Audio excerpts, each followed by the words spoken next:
नमस्कार, आप देख रहे हैं 9 भारत समाचार। नमस्कार, आप देख रहे हैं नव भारत समाचार। मैं हूं नेहा राठी। आइए देखते हैं आज की बड़ी खबर।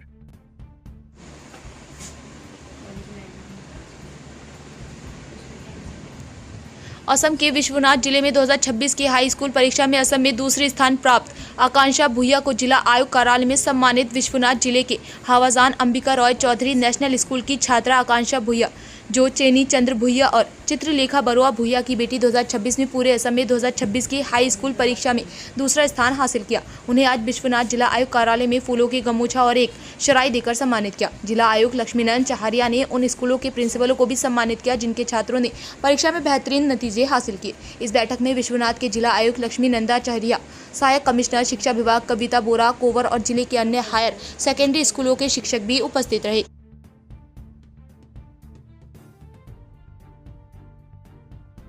যথেষ্ট পৰিমাণে সুখী কথা। মই জিলা প্ৰশাসন তথা আয়ুক্ত মহোদয়লৈ মোৰ ভক্তিৰে শ্ৰদ্ধা তথা ভক্তি জ্ঞাপন কৰিছোঁ। কেনেদৰে পঢ়া শুনা কৰিছিলা? পঢ়া শুনাৰ ক্ষেত্ৰত মোৰ নিজৰ প্ৰচেষ্টাৰ লগতে পিতৃ মাতৃয়ে যথেষ্ট পৰিমাণে সহায় কৰিছিলে। লগতে বিদ্যালয়খনে গুৰু ভূমিকা পালন কৰিছিলে। ঘৰখনত মই পঢ়াৰ পৰিৱেশ এটা পাইছিলোঁ, তথা শান্ত আছিল পৰিৱেশটো। যিহেতু আমাৰ ঘৰৰ ফালে ইমান গাড়ী মটৰৰ অসুবিধা নাই তথা অহা যোৱা নাই, সেইকাৰণে শান্ত এটা পৰিৱেশ সৃষ্টি হৈছে। তথা মায়েও আমাৰ পঢ়াৰ ক্ষেত্ৰত যথেষ্ট পৰিমাণে সহায় কৰিছে। মই যেতিয়া পঢ়ি থাকোঁ তেতিয়া মায়েও কাষতে আন এখন কিতাপত বাতৰি কাকত উলিয়াই পঢ়ি থাকে, যিয়ে মোক সংগ প্ৰদান কৰাৰ লগতে উৎসাহিত কৰে। লগতে দেউতাও মোক যথেষ্ট পৰিমাণে উৎসাহিত কৰিছিলে যে প্ৰতি মুহূৰ্ততে নম্বৰকেন্দ্ৰিক শিক্ষাৰ বিপৰীতে এক সমাজমুখী শিক্ষাৰ ব্যৱস্থাৰ প্ৰতি মোক উৎসাহিত কৰিছিলে। তথা বিদ্যালয়খনৰ ৰেক্টৰ মহোদয় তথা সন্মানীয় শিক্ষাগুৰুসকলেও আগবাঢ়ি যাবৰ ক্ষেত্ৰত যথেষ্ট পৰিমাণে সহায় কৰিছিলে। তেওঁলোকে মূলতঃ বৰ্তমান শিক্ষা পদ্ধতিৰ সৈতে যে আমাক কোৰ্চসমূহ আগুৱাই লৈ গৈছিলে, লগতে সহায় কৰিছিলে তেওঁলোকে। এতিয়া তুমি কোন ষ্ট্ৰীম? মই বৰ্তমান বিজ্ঞান শাখাত যাম বুলি ভাবিছোঁ। লগতে হয়তো মেডিকেল লাইনত মই প্ৰচেষ্টা চলাম। তথাপিও মোৰ জীৱনৰ মূল লক্ষ্য APSC অথবা UPSC প্ৰচেষ্টা চলোৱা।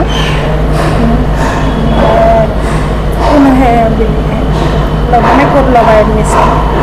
নাৰায়ণপুৰ ইষ্টাৰ্ণ ছিনিয়ৰ ছেকেণ্ডেৰী স্কুলত মই এডমিশ্যন ল'ম বুলি সিদ্ধান্ত গ্ৰহণ কৰিছোঁ। ঠিক আছে। আজিৰ দিনত তুমি তোমাৰ দেউতাৰ সৈতে এই পৰিৱেশটো পাম বুলি ভাবিছিলে নে? পৰিকল্পনা এটা আছিলে নে? সপোন আছিলে নে এনেকুৱা এটা দিন পাবা বুলি? এইটো প্ৰথমতে ইমানখিনি মই ভবা নাছিলোঁ।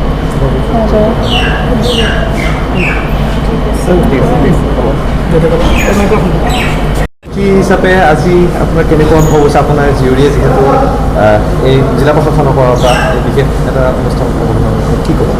পিতৃ হিচাপে মই অত্যন্ত গৌৰৱ অনুভৱ কৰিছোঁ। সকলো পিতৃ মাতৃ সন্তানৰ সফলতাত গৌৰৱ অনুভৱ কৰে, ময়ো তেনেকৈ গৌৰৱ অনুভৱ কৰিছোঁ। তাইৰ সফলতাৰ আঁৰত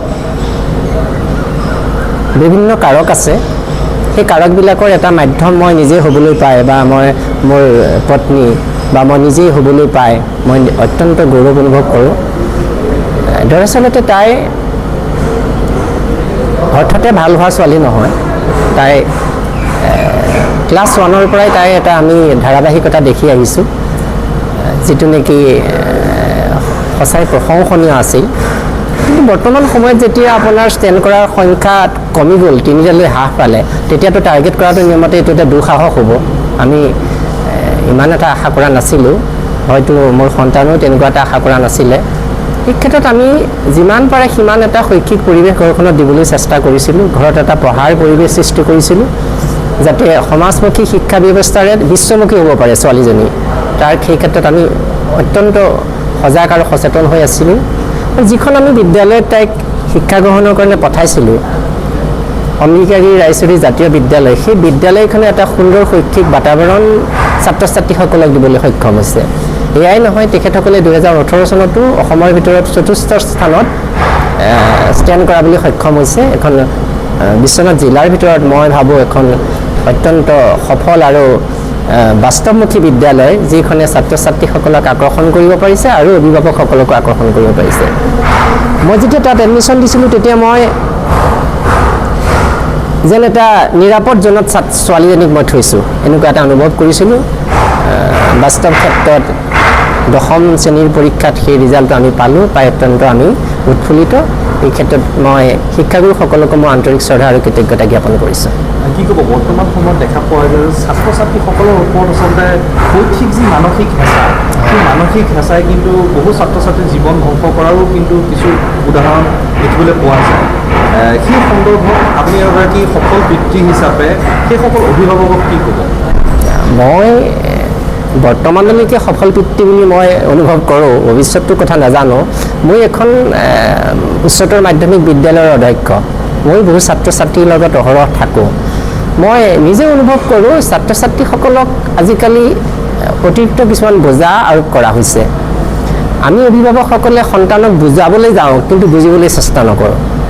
নিয়মতে আমি সন্তানক বুজোৱাতকৈ বুজিবলৈ চেষ্টা কৰিব লাগে সিহঁতে কি বিচাৰে। আৰু প্ৰত্যেকটো মই সফল ছাত্ৰ ছাত্ৰীক দেখিছোঁ তেওঁলোকৰ এটা নিৰ্দিষ্ট গ'ল থাকে, এটা লক্ষ্য থাকে। তেওঁলোকে সেই লক্ষ্যটোৰ কাৰণে অহোপুৰুষাৰ্থ কৰে আৰু সেই লক্ষ্যটো নিৰ্বাচন কৰাৰ সময়ত অভিভাৱকসকলে কিন্তু ইণ্টাৰফেয়াৰ কৰে। মোৰ ল'ৰাটো আমুক হ'ব লাগিব, তামুক হ'ব লাগিব, নম্বৰ পাব লাগিব।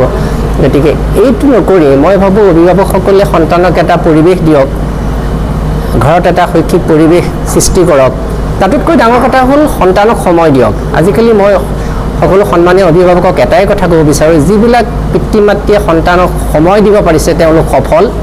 সময় দিব পৰাটো সন্তানক পিতৃ মাতৃৰ দায়িত্ব, আৰু যি সন্তানক পিতৃ মাতৃয়ে সময় দিব পৰা নাই সেয়া কিন্তু অপৰাধ।